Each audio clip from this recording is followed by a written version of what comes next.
Hello everyone, कैसे हो आप सब। आई होप आप सभी अच्छे होंगे और आप सभी की जो तैयारी है वो भी अच्छी चल रही होगी। तो जैसा कि आप सभी को पता है कि यूजीसी नेट दिसंबर 2024 के लिए जो एप्लीकेशन फॉर्म है वो फिल किए जा रहे हैं और जो लास्ट डेट है वो आपका 10 दिसंबर है। ठीक है, ये चीज़ आप याद ज़रूर रखें और लास्ट तक यहाँ पर वेट करने की ज़रूरत नहीं है। आप सभी जो है 10 दिसंबर, यहाँ तक कि मैं बोलूँगी कि 6-7 दिसंबर से भी पहले जो है आप अपना एप्लीकेशन फॉर्म फिल कर ले सही तरीके से। ठीक है, और यहाँ पर एज लिमिट को लेकर क्वेश्चन किए जा रहे हैं, एज लिमिट को लेकर यहाँ पर कंफ्यूजन पैदा हो रहे हैं, तो उस चीज़ को यहाँ पर मैं क्लियर करूंगी। और आप सभी को पता है कि दिसंबर 2024 के लिए जो इन्फॉर्मेशन बुलेटिन जारी की गई थी एनटीए द्वारा, उसके अकॉर्डिंग यहाँ पर मैं सारी चीज़ें आप सभी को एज लिमिट से रिलेटेड क्लियर करने वाली हूँ। सबसे पहले मैं यहाँ पर बताना चाहूँगी, ये जो एग्ज़ाम है ये आपका ऑनलाइन होने वाला है। ठीक है, ऑनलाइन होने वाला है, सीबीटी मोड में होने वाला है। ठीक है ना, तो यहाँ पर आप इस चीज़ से क्लियर रहे। दूसरी चीज़ जो है, इस एग्ज़ाम में 3 कैटेगरीज में ये एग्ज़ाम होने वाली है, जैसा कि पहला जेआरएफ, ठीक है, सेकंड आपका नेट जो कि असिस्टेंट प्रोफेसर के लिए, और तीसरा आपका पीएचडी। ठीक है, तो ये 3 कैटेगरी में आपके एग्जाम होंगे।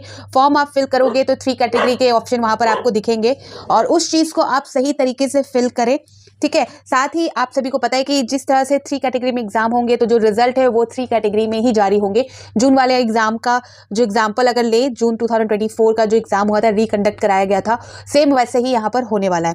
अब यहाँ पर जो इन्फॉर्मेशन बुलेटिन है, बहुत लोग इसको भी जो है देखने में दिक्कत हो रही है, क्योंकि यहाँ पर आप इन्फॉर्मेशन बुलेटिन में आते हैं और उसे खोजने लगते हैं। तो यहाँ पर सही तरीका क्या है, आप सभी जो इन्फॉर्मेशन आप सभी को चाहिए इन्फॉर्मेशन बुलेटिन से जो एनटीए ने प्रोवाइड की है, तो यहाँ पर सही तरीका ये है कि आप सबसे पहले इस बुलेटिन के जो इंडेक्स पार्ट है, स्टार्टिंग के तो आप छोड़ दो कि एनटीए क्या है, जो डिफिनेशन वगैरह दी गई है, इंट्रोडक्शन दिया गया है, वो सारी चीज़ें इंपॉर्टेंट नहीं रखती हैं।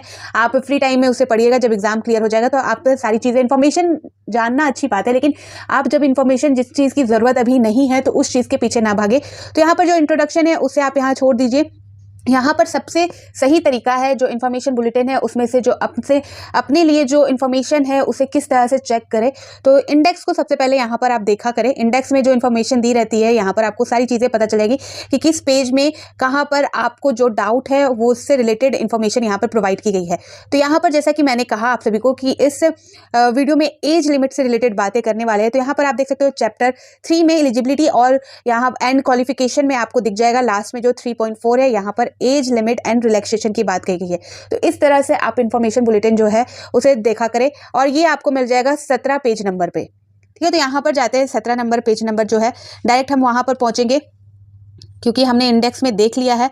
तो आपको नीचे पेज नंबर दिख रहा होगा, तो ये इस तरह से आप डायरेक्ट वहाँ पर जा सकते हो, आपको यहाँ पर ढूंढने की, परेशान होने की कोई भी ज़रूरत नहीं है। तो यहाँ पर हम आ चुके हैं 17 पेज नंबर में, यहाँ पर आपको दिख गया पेज नंबर। अब यहाँ पर आपको जो इन्फॉर्मेशन चाहिए थी एज लिमिट से रिलेटेड वो यहाँ पर देखने को मिल जाएगी। यहाँ पर इन्फॉर्मेशन भी है, खुद भी जाकर आप चेक ज़रूर किया करें। और जो चीज़ है, जो डेट को लेकर जो है, वो सारी चीज़ें मैं यहाँ पर क्लियर करती हूँ। तो यहाँ पर बेसिकली बात ये है, अगर आप जो एज लिमिट है को देखोगे यहाँ पर और जो रिलैक्सेशन है उसको देखें तो यहाँ पर मैं बता दूँ, सबसे पहले यहाँ पर जैसा कि ये एंड में दिया गया है, बट यहाँ पर सबसे पहले मैं क्लियर कर दूँ एक लाइन में, यहाँ पर जो एज लिमिट की बात कही गई है, ठीक है, तो ये सिर्फ जेआरएफ वालों के लिए है। एज लिमिट की जो बात है वो सिर्फ और सिर्फ जो 3 कैटेगरीज में एग्जाम होने हैं, जेआरएफ, नेट और आपका पीएचडी, तो नेट और जो पीएचडी के लिए एज लिमिट नहीं रखी गई है। यहाँ पर मैं क्लियर बता दूं एक लाइन में, सिर्फ और सिर्फ एज लिमिट की बात जेआरएफ में यहाँ पर फॉलो होती है और ये रूल भी इसमें कहा गया है। जो इन्फॉर्मेशन बुलेटिन है इसमें भी वही चीज़ें कही गई है। यहाँ पर नेट वालों जो नेट कैटेगरी में एग्जाम दे रहे हैं या जो पीएचडी करना चाहते हैं, पीएचडी वाली कैटेगरी में एग्जाम दे रहे हैं, तो उनके लिए जो है कोई भी किसी भी तरह का एज लिमिट नहीं है। कितनी भी उम्र हो आपकी, आप यहाँ पर अप्लाई कर सकते हैं। यहाँ पर सिर्फ और सिर्फ जेआरएफ वालों के लिए एज लिमिट रखी गई है। ठीक है, ये चीज़ आपको क्लियर हो गई। और इस इंफॉर्मेशन में भी आप एंड में देखोगे तो यहाँ पर भी वही चीज़ें बोली गई है। यहाँ पर इसलिए मैंने क्लियर किया आपको, जो लास्ट में यहाँ बताया गया उससे मैंने स्टार्टिंग में इसलिए क्लियर किया कि आप सभी जो है, आपका फोकस अब जो है सिर्फ जेआरएफ में, जैसा कि बोला गया एज लिमिट है, तो उसमें जाए। तो यहाँ पर आप लास्ट में देखोगे असिस्टेंट प्रोफेसर और एडमिशन टू पीएचडी, तो यहाँ पर इन्होंने बोल दिया है क्लियर कि there is no upper age limit in applying for UGC NET for assistant professor. Same यहाँ पर वही चीज़ है कि there is no upper age limit in applying for UGC NET for admission PhD. ठीक है, तो यहाँ पर जो नेट है और पीएचडी के लिए कोई भी एज लिमिट यहाँ पर नहीं है। 80 साल 50 साल जितनी भी एज है यहाँ पर आप अप्लाई कर सकते हैं। ठीक है, अब यहाँ पर बात कर ले JRF की। जैसा कि एज लिमिट सिर्फ और सिर्फ JRF में है, तो JRF में किस तरह से एज लिमिट है वो मैं बताना चाहूँगी आप सभी को। तो यहाँ पर मैं बताना चाहूँगी कि जो भी JRF के लिए अप्लाई कर रहे हैं तो उनकी जो एज लिमिट है वो 30 साल रखी गई है। ठीक है, 30 साल से कम वाले यहाँ पर अप्लाई कर सकते हैं। 30 साल से ज़्यादा जिनका हो चुका है वो JRF के लिए अप्लाई नहीं कर सकते। और जो यहाँ पर रिलैक्सेशन की बात कही गई है वो भी मैं यहाँ पर क्लियर कर दूँ। तो जो JRF के लिए अप्लाई कर रहे हैं जो मेन कैंडिडेट है उनके लिए 30 साल की उम्र रखी गई है। वो जनरल कैटेगरी की मैं बात कर रही हूँ। 30 साल जो है जनरल अनरिजर्व कैटेगरी में जो आते हैं, जो मेन है, उनके लिए यहाँ पर 30 साल रखी गई है।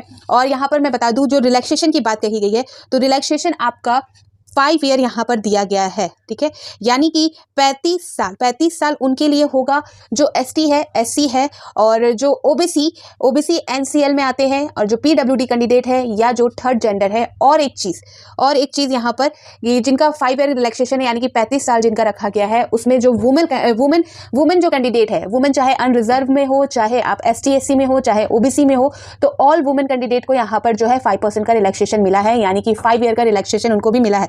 तो जो रिलैक्सेशन 5 ईयर को लगाने के बाद जो 35 साल की उम्र रखी गई है वो JRF के अंदर रखी गई है। तो आई होप आप सभी को क्लियर हो गया होगा। सीधी भाषा में यहाँ पर मैं बता दूं तो जो मेन कैंडिडेट है जो जनरल कैटेगरी में आते हैं उनकी जो एज लिमिट रखी गई है वो 30 साल रखी गई है।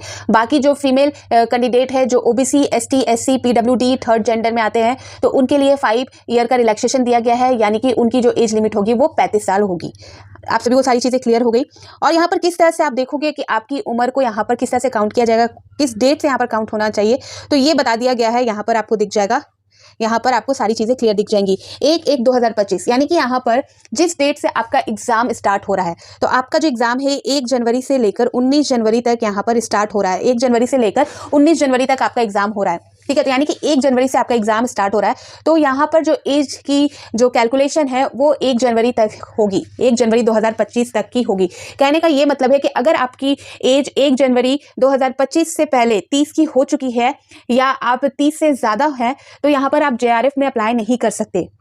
ठीक है, और अगर आपकी उम्र, अगर मान लीजिए आपका डेट ऑफ बर्थ अगर अप्रैल में है, मई में है, फिर उसके बाद आप 30 के हो रहे हो या 30 से ज़्यादा हो रहे हो, तो इससे पहले ही आपका एग्जाम है, तो यहाँ पर आप अप्लाई कर सकते हैं। किसी भी तरह का कोई भी यहाँ पर आपको दिक्कत नहीं होने वाला। यहाँ पर जो डेट दी गई है जिसके अनुसार यहाँ पर आप कैलकुलेट कर सकते हो कि 1 जनवरी 2025 तक आपकी उम्र अगर 30 से कम है या 30 भी है तो आप यहाँ पर अप्लाई कर सकते हैं।